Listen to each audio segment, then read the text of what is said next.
오늘 말씀은 지난 말씀에 대비해서 볼 때 갑자기 장소와 상황이 바뀌는 것처럼 보이는데요. 지난 말씀에서 모세와 이스라엘은 르비딤 광야에 있었습니다. 그곳에서 물이 없어서 하나님을 향해 모세를 향해 원망하고 모세가 다투었죠. 그리고 이것으로 인해서 하나님을 시험했습니다. 그리고 물을 얻고 나서도 또다시 하나님을 시험해요. 그렇게 시험하는 이스라엘 향해 하나님께서는 아말렉과의 전쟁을 통해서 이스라엘 인도하시는 하나님, 이스라엘 이끄시는 하나님이심을 보여주셨습니다. 그런데 오늘 말씀 5절에 보면 이렇게 나와 있어요. 모세의 장인 이드로가 모세의 아들들과 그의 아내와 더불어 광야에 들어와 모세에게 이르니 모세가 하나님의 산에 진친 곳이라 라고 말하고 있어요. 여기서 말하고 있는 하나님의 산은 시내 산을 말하고 있습니다. 지금 모세와 이스라엘 지금 시내 산에 와 있고 그곳에 모세의 아내와 두 아들이 와 있다라고 묘사되어 있는 거예요. 갑작스럽게 르비딤에서 시내 산을 옮긴 것처럼 본문이 묘사하고 있습니다.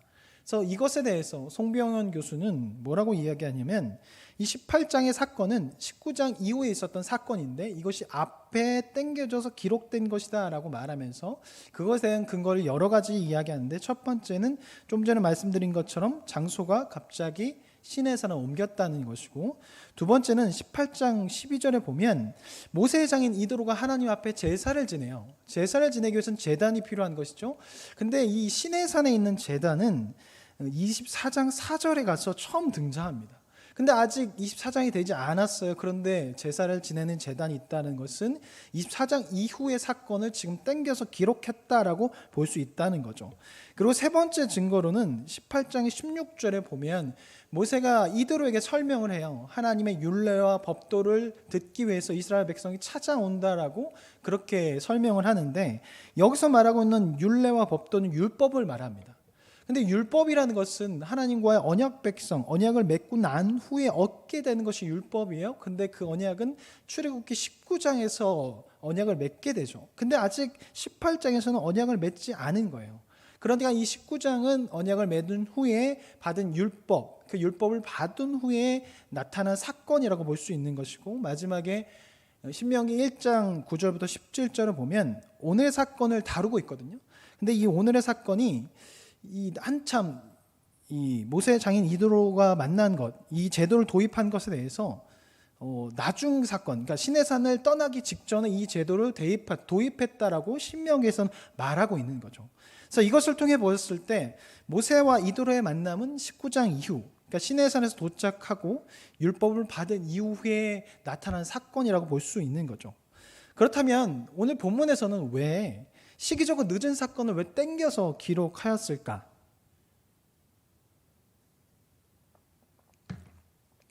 물론 시기적으로 늦은 사건을 앞에다 기록한다고 해서 문제가 되진 않습니다. 성경 안에서도 그런 부분이 여러 개가 있는데 대표적인 예로 예레미야서가 있습니다.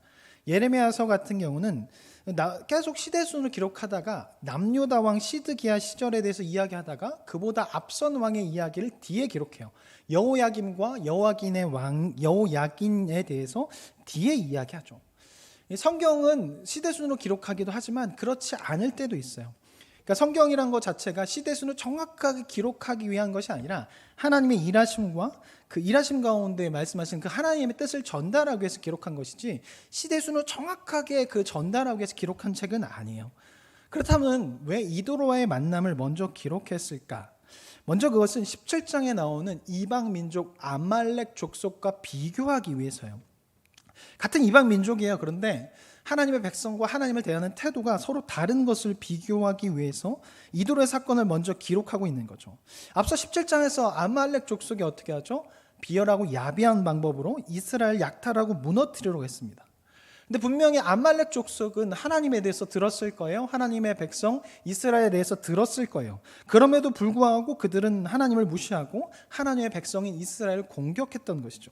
그래서 결국 이스라엘 아말렉 족속은 하나님으로부터 진멸의 대상이 되었고 결국 하나님으로부터 심판받았습니다.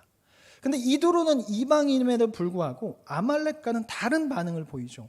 이드로는 하나님의 백성인 이스라엘 백성을 공격하는 것이 아니라 반갑게 맞이하였고 이스라엘 하나님의 이름을 높이게 되는데 10절부터 이드로의 신앙 고백이 나오는데 다시 한번 같이 10절부터 12절 말씀을 한번 같이 읽어보겠습니다. 오늘 읽었던 말씀 10절부터 12절까지 말씀을 성경책을 보면서 같이 한번 읽어보겠습니다. 시작.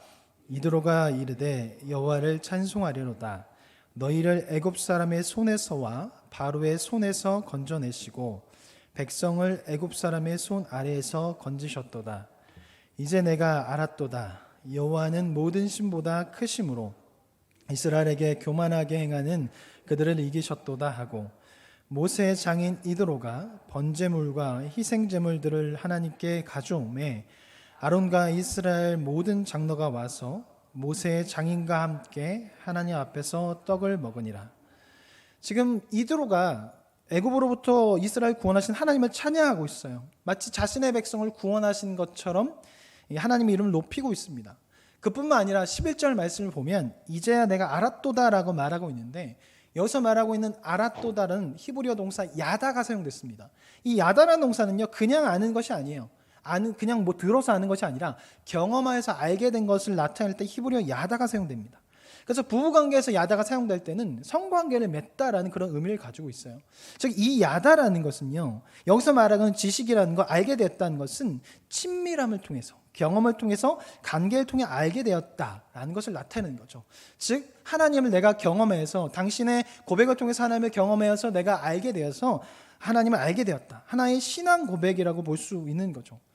근데 어떤 학자는 이것에 대해서 뭐라고 얘기하냐면 이 고백이 이드로가 다신주의자로서 그냥 신 중에 하나를 높인 것이다 라고 말하는 학자도 있어요.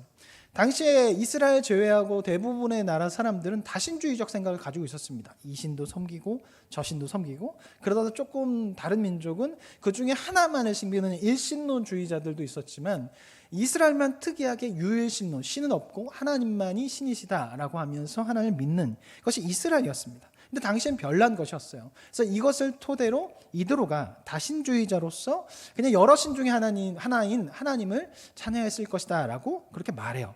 그런데 대부분의 신학자들은 이것을 이야기 반대합니다. 모세의 신앙 고백을 들었던 이들의 반응을 보면 하나님의 일하심을 듣고 하나님을 여기는 신앙 고백적 행동이 나오게 되는데요. 마치 복음을 듣고 예수 그리스도를 영접하는 것처럼 영접하는 모습과 비슷해요. 모세는 신앙 고백을 하였고 이드로가 그것을 듣고 반응한 거죠. 9절 말씀에서 이드로는 여호와께서 이스라엘에게 큰 은혜를 베푸사 애굽 사람의 손에서 구원하심을 기뻐하고 그리고 이어서 하나님의 이름을 찬양하죠. 그리고 난 후에 이제 내가 하나님을 경험하여 알게 되었습니다 라고 고백해요. 그러니까 모세의 고백을 듣고 그것을 내가 들음을 통해서 경험하고 믿음이 생겨서 신앙 고백을 했다는 것이죠. 근데 여기서 그치지 않아요. 이드로의 신앙 고백적 행동은 12절에 또다시 나타나는데 거기서 보면 모세장인 이드로가 번제물과 희생제물들을 하나님께 가져오매 아론과 이스라엘 모든 장로가 와서 모세의 장인과 함께 하나님 앞에서 떡을 먹는다라고 말해요. 즉 이드로가 이스라엘 백성과 함께 모든 희생 자세를 주관해서 지금 인도하고 있는 거죠. 12절에서 말하고 있는 번제물은 히브리어 올라가 사용되는데 이 번제라는 것은요 하나님께 모든 것을 맡긴다, 온전히 바치고 하나님의 주권에 모든 것을 맡긴다는 의미를 가지고 있어요. 즉 이드로가 이 제사를 집행하고 있다는 것, 만약에 이드로가 다신주의적인 관점으로 하나님을 높이고 있다라면 지금 이스라엘과 모세 모든 사람들이 지금 다신주의적 사상 안에서 우상을 숭배하는 것이 되어버린다는 거죠. 그렇게 되어버리면 지금 이스라엘은 벌을 받아야 돼요. 마치 32장에서 아론이 금송아지를 만들고 이것이 우리 인도하신 하나님이다라고 말한 것처럼 이드로가 다신주의적인 것으로 신앙 고백을 한 거라고 친다면 지금 이런 모든 제사를 드린 것은 잘못되고 우상을 숭배하는 것이 되어버린 거죠. 그렇게 이드로는 다신론적 사상을 가지고 번제를 드린 것이 아니라 하나님의 유일하신 하나님을 여기며 하나님의 모든 주권이 하나님께 있음을 이스라엘 백성과 함께 인정하고 이스라엘 백성과 함께 제사를 드린 겁니다. 그뿐만 아니라 희생 제사를 드렸다라고 말하고 있는데 희생 제물은 제바흐가 사용되는데 이것은 화목 제사를 말합니다. 화목제사라는 것은 하나님과 함께 화목한 것을 나누고 사람과도 함께 화목해지는 것. 즉 이스라엘 백성과 함께 화목제물을 나눴다는 것은 이도로가 나는 이제 이스라엘 백성입니다. 그래서 이스라엘 하나님과 함께 이곳에 동참하여서 당신들의 백성이 되어서 나는 함께 나누겠습니다라는 것을 의미하고 있어요. 특히 고대 근동에서 신전에서 음식을 먹는 것은 신과의 계약을 의미했어요. 이스라엘 백성이 계약한 것처럼 지금 이도로도 하나님과의 계약을 맺는 것을 나타내고 있는 본문이 바로 희생제사를 드리는 거라는 거죠. 이 모든 것을 통해 볼 때 이도로는 모세의 신앙 고백을 듣고 하나님의 백성이 되어 하나님께 제사를 드리는 것이죠. 두 번째로 이 본문이 땡겨 나온 이유는 하나님의 약속의 말씀이 지금 이루어지고 있고 그 약속을 지키시는 분임을 나타내기 위해서인데요. 하나님께서 아브라함을 선택하셨죠. 그래서 그것을 약속할 때 너를 통해 이 열방이 너의 복이 열방으로 흘러갈 것이다 라고 말씀하셨죠. 창세기 12장 2절을 보면 이렇게 나와 있는데 제가 읽어드리겠습니다. 쉬운 성경으로 읽어드릴게요. 내가 너를 큰 나라로 만들어주고 너에게 복을 주어 너의 이름을 빛나게 할 것이다. 너는 다른 사람들에게 복이 될 것이다. 아브라함을 통해 큰 나라를 만들 것이고 아브라함 이름을 빛나게 할 것이고 아브라함의 민족을 통해 다른 사람들에게 복이 될 것임을 말씀하셨어요. 그리고 17장 5절에 가서는 하나님께서 아브라함의 이름을 아브라함으로 바꾸시죠. 그래서 열방의 아비라는 이름을 갖게 하세요. 그러니까 즉 하나님께서 처음에 아브라함을 선택하셨을 때 이스라엘을 만드신 이유가 아브라함의 육체적 후손만 하나님의 백성이 되게 하기 위해서 선택하신 것이 아니라 처음부터 모든 민족이 하나님의 백성이 되게 하기 위해서 아브라함을 부르셨다는 거죠. 그리고 그것의 시작이 지금 이드로로부터 시작되는 거예요. 아브라함의 후손이었던 모세를 통해 이스라엘이 지금 시작되고 있고 거기에 이방 민족이었던 이드로가 포함되어서 하나님의 이름을 높이고 있는 것. 수백 년 전에 약속하셨던 그 하나님의 일하심, 하나님의 약속이 변치 않고 지금 이루어지고 있는 거죠. 그뿐만 아니라 이드로의 이런 행동은 창세기 12장 3절 말씀을 이루고 있는데 3절은 우리가 잘 알고 있는 말씀이죠. 너를 축복하는 자에게는 내가 복을 내리고 너를 저주하는 자에게는 내가 저주를 내리겠다라는 그 말씀이 지금 이루어지고 있어요. 하나님께서 앞전에 이스라엘 공격하는 아말렉을 어떻게 하셨죠? 진멸하셨어요. 심판하셨어요. 지금 말씀하신 그대로 이스라엘 저주하는 자에게 저주를 내리겠다 해서 아말렉을 심판하셨습니다. 근데 반대로 앞에 축복하는 자에게 축복하겠다는 그 말씀이 지금 이드로에게 이루어지고 있는 거죠. 이스라엘 축복하는 이드로에게 하나님의 백성이 되게 하셨고 이제 그에게 복을 주실 겁니다. 그리고 이 축복이 사무엘상 15장 6절까지 계속 이어지게 되는데 15장 6절 말씀 보면 이렇게 나와 있습니다. 사울이 갠 사람에게 이르되 아말렉 사람 중에서 떠나가라. 그들과 함께 너희를 멸하게 될까 하노라. 이스라엘 모든 자손이 애굽에서 올라올 때에 너희가 그들을 선대하였느니라. 이에 갠 사람이 아말렉 사람 중에서 떠나니라. 사무엘상 15장은요 뭐 어떤 사건이냐면 앞전에 있었던 출애굽기 17장 사건을 토대로 하나님께서 지금 심판을 하시는 건데요. 이것을 심판하시는 건데 아말렉 족속이 이스라엘 백성을 쳤기에 지금 그들을 심판하시는 거고 그렇게 심판하시려고 하는데 겐 족속이 그 근처에 있었던 거예요. 그래서 하나님의 약속을 이루기 위해서 겐 족속은 이스라엘 백성을 축복했기 때문에 이드로가 겐 족속인데 그 겐 족속이 이드로가 축복했기 때문에 그것을 이루기 위해서 지금 아말렉을 진멸하라 할 때에 그 겐 족속을 피하도록 하신 것이죠. 하나님의 일하심 그리고 하나님의 약속이 시간이 지나도 변하지 않는 것을 볼 수 있습니다. 그래서 이스라엘 역사 가운데서도 하나님의 일하심이 계속 나타났고 그리고 그 하나님의 일하심은 지금 우리가 살아가는 삶 가운데서도 계속 나타나는 거죠. 그런데 그 일하심이 보이지 않을 때가 있어요. 아브라함에서 이스라엘이 될 때까지 수백 년의 시간 동안 하나님의 일하심이 보이지 않을 때도 있었고 애굽에서 있었을 때 400년의 시간 동안 하나님이 마치 이스라엘을 버린 것처럼 보여졌어요. 그러나 하나님의 약속과 일하심은 계속적으로 이스라엘 가운데 있었죠. 보이지 않지만 하나님의 일하심, 보호하심, 약속이 변치 않으심이 있었기에 이스라엘은 지금 나라가 되어서 광야로 나와 있는 거죠. 그뿐만이 아닙니다. 시간이 흘러서 에스더서를 보면 하나님의 이름이 등장하지 않아요. 하지만 보이지 않는 그 하나님의 일하심으로 인해서 아말렉 족속의 후손 아각 사람 하만으로부터 보호함을 받게 되죠. 그리고 아각 사람 하만은 결국 진멸당하게 됩니다. 너를 저주하는 자를 내가 저주하겠다는 말씀이 계속 이어져 오고 있는 거죠. 하나님의 약속은 변치 않으세요. 그리고 그 약속으로 인해 하나님은 우리 삶 가운데 일하십니다. 근데 그 일하심이 우리 눈에는 다 보이지 않는 것 같아요. 성경에도 그런 것들이 자주 등장하고 우리 삶에도 그런 것 같습니다. 하나님의 일하심이 보이지 않을 때가 있어요. 그러나 분명 그 하나님의 일하심이 여전히 하나님은 우리 가운데 일하시고 지금도 일하고 계신다는 거죠. 그래서 히브리서 11장 1절에 보면 믿음은 바라는 것들의 실제라고 하고 보이지 않는 것들의 증거라고 하고 있어요. 우리는 보이지 않는 하나님을 믿으며 살아갑니다. 그 하나님께서 우리의 삶을 인도하실 거라고 여기는 거죠. 그렇게 믿고 살아가는 자들이에요. 그래서 우리 삶 가운데 일어나는 모든 일 가운데 하나님을 바라보아야 하며 하나님을 의지하고 이해가 되지 않는 상황 가운데서도 하나님을께 감사하는 삶을 살아가야 하는 거죠. 근데 이런 믿음을 갖는다는 것이 참 쉽지가 않습니다. 우리는 자꾸 눈에 보이는 것을 따라가고 보이는 것을 가지고 믿으려고 하고 또는 우리가 바라는 것들이 하나님이 아닌 다른 것들이 되어서 결국 하나님이 아닌 다른 것을 믿으려고 할 때가 참 많이 있습니다. 믿음은 바라는 것들의 실제라고 하고 있어요. 그렇기 때문에 우리가 만약에 돈을 좋아하고 돈이 모든 것을 결정한다고 믿는다면 그것이 실제가 되는 거죠. 그래서 결국 돈을 쫓아가게 되고 그것이 나의 주인이 되어서 우리는 그 돈을 믿으며 살아가게 되는 것이죠. 돈을 믿는다면. 그러나 그것이 아닌 하나님을 믿고 그 하나님을 의지함을 통해 그 하나님께서 우리 삶을 인도하실 것이라고 믿고 살아가면, 그렇게 바라고 살아간다면 우리는 그 믿음을 통해 하나님을 의지하며 살아가게 될 것입니다. 과거에는 마을에서 가장 지혜가 있는 사람은 가장 나이가 많으신 어르신이었어요. 그래서 다른 사람보다 많은 것을 경험했기 때문에 아는 거죠. 그래서 마을에 어떤 일이 발생하게 되면 마을의 사람들 우르르 그 어르신을 찾아가요. 항상 그 어르신들은 이상하게 마을의 항상 꼭대기에 사시더라고요. 그러 가면은 그 어르신이 텐마루에 앉아 있습니다. 그러면 마을 이장이 이야기하죠. 어르신, 우리 마을에 어떤 일이 발생했는데 어떻게 해야 될까요? 그럼 이제 어르신이 그러죠. 40년 전에도 이와 같은 일이 있었지 하면서 이런저런 것들 이야기해요. 이런 걸로 요즘 말로 짬이 차서 그렇다라고 그렇게 이야기하는데, 요즘 생활에서도 이런 것들이 나타나요. 오래된 생활을 하면 회사에서나 어디서나 처음 들어온 사람보다 더 생활을 잘 알고, 교회 안에서도 마찬가지죠. 신앙생활을 오래 하면 처음 들어온 사람보다 신앙생활하는 것, 교회 생활하는 것에도 더 잘 압니다.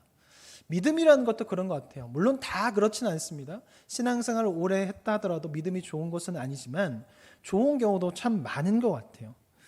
이 교회를 오래 다닌 것을 무시하지 못하는 것을 제가 느낄 때가 참 많이 있고, 참 이 직분을 얻으신 분들의 그 믿음을 보면 교회 생활을 허투루 한 것이 아니구나라는 것을 느낄 때가 있는데요. 제가 어떤 분하고 대화하면서 그것을 느꼈습니다. 분명히 그분의 삶을 보면 감사할 수 없는 삶이에요. 근데 그분의 삶은 너무나 바빠서 불평할 수밖에 없는 삶인데 그분하고 대화를 하다 보면 참 감사돼요. 그러니까 다른 사람 같으면 불평하고 짜증을 낼 만한 상황인데 그분은 섬기는 자리에 계시고 섬길 수 있어서 감사하다고 말하고 함께 할 수 있음에 감사하다고 말해요. 분명히 가족들로 인해서 많은 시간을 뺏기고 희생해야 함에도 불구하고 그렇게 희생할 수 있어서 감사하대요. 섬길 수 있어서 감사하대요. 살아있으니, 함께 할 수 있으니 섬길 수 있는 것이 참 감사하다고 말해요. 그런 가운데 설교에서 고난에 대한 설교를 하면 이게 나에게 고난이구나 하고서 그 말씀을 통해 스스로를 위로하고 스스로에게 그 말씀을 통해 깨달음을 얻고 위로를 받으시더라고요. 그런 분들과 대화하면서 참 많이 반성해요. 저런 믿음은 어떻게 나올 것인가? 어떻게 저렇게 감사할 수 있을까? 모세의 마음이 저런 것이 아니었을까? 여호수아의 마음이 저렇지 않았을까라는 생각이 들었습니다. 믿음은 하나님을 의지하는 것이고 하나님의 약속을 믿는 것이고 하나님의 능력을 의심하지 않는 것, 보이지 않아도 보이는 것처럼 여기며 내 생각과 달라도 하나님의 말씀에 순종하는 것입니다. 우리 삶에 하나님 보이지 않지만 때로는 하나님의 일하심이 오래도록 보이지 않는 것 같지만 하나님이 여전히 우리 삶 가운데 일하시고 우리 가운데 함께 하시는 것이죠. 그 믿음이 저와 여러분 가운데 가득 넘치기를 간절히 소망합니다.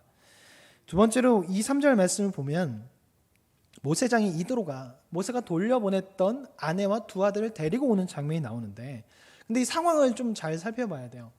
모세와 두 아들, 물론 앞부분 두 아들이라고 표현하지 않지만 모세와 아들 그리고 십보라는 애굽으로 출발했어요. 그리고 어떤 사건을 겪어요? 할례를 받지 않아서 하나님께서 모세를 죽이려고 하죠. 그때 십보라가 돌칼을 들어서 두 아들에게 할례를 거행해요. 그리고 모세가 살아나게 돼요. 이것이 무엇을 의미하냐면 이스라엘에게 지금 가고 있는데 모세와 그의 가족들이 아직 완전한 이스라엘로 출발하지 못했기 때문에 이스라엘 민족을 출발할 수 있도록 언약의 표징인 할례를 거행하게 해서 모세와 아내와 두 아들이 완전한 이스라엘 사람이 될 수 있도록 그렇게 하는 거죠. 그래서 피난편이 되었다는 고백은 이제 당신을 이스라엘의 그 사람으로 나도 이제 이스라엘 사람이 되겠습니다라는 그런 신앙 고백적 표현이라고 전에 말씀을 드렸습니다. 근데 돌칼로 할례를 거행하고 난 후에 갑자기 이들의 종족이 사라져 버려요. 그러다가 갑자기 오늘 말씀에 이들이 등장하게 돼요. 그러니까 즉 이들은 모세의 아내 십보라와 두 아들은 지금까지 함께 있었던 것이 아니에요. 떨어져 있었던 거죠. 애굽으로 출발했는데 이 십보라와 두 아들은 갑자기 사라져 버렸어요. 이들은 언제 사라졌고 왜 이들은 이들에게 돌아갔을까? 이것에 대해서 여러 가지 이야기가 있는데요. 먼저 2절 말씀에 나오는 돌려보냈던 말 때문에 논쟁이 좀 돼요. 그러니까 돌려보냈던이라는 것이 쉴루 아흐가 사용되는데 이것은 작별의 선물, 이별의 선물이라는 의미가 있어요. 즉 모세가 십벌을 버렸다는 거예요. 돈을 주고 이혼했다라는 의미로 그렇게 어떤 학자가 말해요. 근데 대부분의 학자들은 이혼을 이야기하지 않습니다. 왜냐하면 성경에서 이혼했다고 말하지 않고 또 이혼에 대한 그 근거가 없어요. 만약에 이혼했다면 이드로가 굳이 찾아올 이유가 없는 거죠. 이렇게 분위기가 좋을 상태일 리가 없는 거죠. 그렇다면 왜 모세는 십보라와 두 아들을 보냈을까? 그리고 언제 보냈을까? 이것에 대해 세 가지 견해가 좀 있는데 첫 번째는 모세가 십보라와 두 아들을 애굽으로 가던 중에 아론을 만나잖아요. 아론이 권유했다는 거죠. 애굽은 위험하니까 두 아들과 아내를 돌려보내고 너 혼자 들어오면 좋을 것 같다라고 권유를 했다는 거고, 두 번째는 들어왔지만 10가지 재앙이 일어나기 전에 돌려보냈다는 것이고, 세 번째 견해는 모세가 신앙 고백적인 표현으로 어차피 모세와 이스라엘은 다시 광야로 나올 것이기 때문에 그것을 믿고 십보라와 두 아들을 장인에게 보냈다는 견해예요. 물론 정확하게 어떤 것이 맞는지는 알 수 없지만 제가 생각하기로는 모세가 아론을 만나고 난 후에 그의 아내와 그 두 아들을 돌려보낸 것이라고 생각해요. 만약 모세가 미디안 여인인 십보라와 그로부터 난 아들 두 아들을 데리고 이스라엘 백성에 갔다면 아마 큰 문제가 발생했을 거예요. 이방 여인과 결혼해서 자녀를 낳았어요. 이스라엘 백성은 그 이방 여인과 결혼하는 것에 대해서 금지하고 좋지 못하게 생각해요. 그리고 이스라엘 백성 입장에서 모세는 애굽에서 40년을 살았습니다. 그리고 미디안에서 40년을 살았어요. 완전 이방 사람이에요. 그런데 이방 여인과 결혼해서 이방 여인과 난 아들을 데리고 왔어요.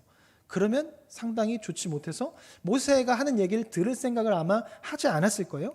또한 민수기 12장 1절을 보면 모세가 구스 여자를 취한 것으로 인해서 미리암과 아론이 엄청나게 비방을 하죠. 그래서 이 이방 여인과 결혼한 것 때문에 이들이 비방을 한 건데, 이것은 미리암과 아론 둘만의 생각이 아니라 이스라엘 백성 전체의 생각을 나타내는 것이라고 볼 수 있어요. 그리고 어떤 학자는 이 구스 여인이 이 십보라라는 거 주장하는 사람도 있습니다. 왜냐하면 하박국에서 구스가 미디안과 같은 지역으로 표현되기 때문에 이 구스 여인이 십보라라도 될 수 있을 것이다라고 그렇게 말해요. 그러니까 이렇게 본다면 모세가 만약에 두 아들과 아내를 데리고 이스라엘로 갔다면 시작도 하기 전에 반발에 부딪혀서 아무것도 못할 수 있는 상황이 벌어질 것이고, 아론이 이것에 대해서 이야기했고 그래서 모세가 수긍하여 돌려보낸 것으로 보여집니다. 그러니까 모세가 두 아들 버린 것도 아니고, 그리고 아내와 두 아들을 버린 것도 아니고, 오히려 하나님께서 주신 소명을 감당하기 위해서 가족과 떨어지는 고통을 감내한 것이죠.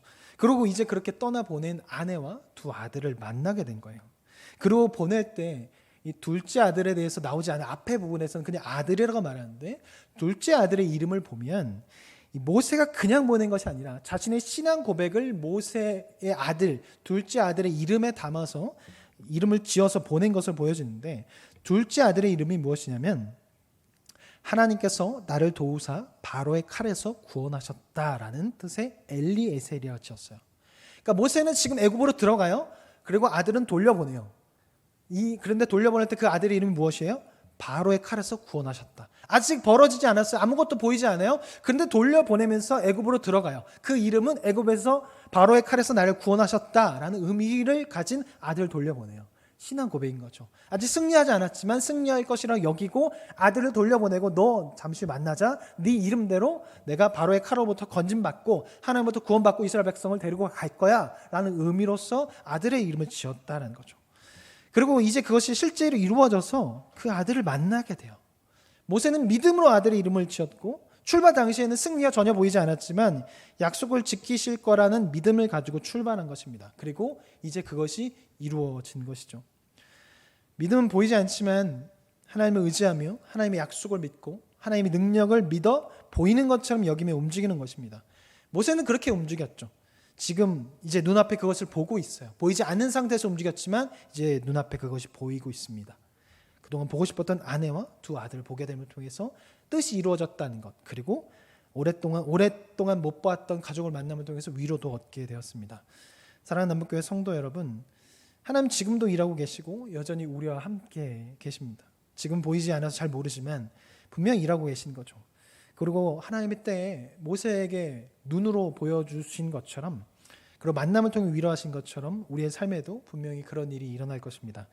하나님의 신실하심과 그 은혜를 믿음으로 나아가는 우리가 되었으면 좋겠습니다. 같이 찬양하고 좀 기도할 텐데, 하나님의 일하심을 믿을 수 있도록 믿음으로 살겠습니다. 그 일하심을 믿고 나아갈 수 있게 해달라고 같이 찬양하고 기도했으면 좋겠습니다. 우리 세상 흔들리고 찬양하고 기도하겠습니다.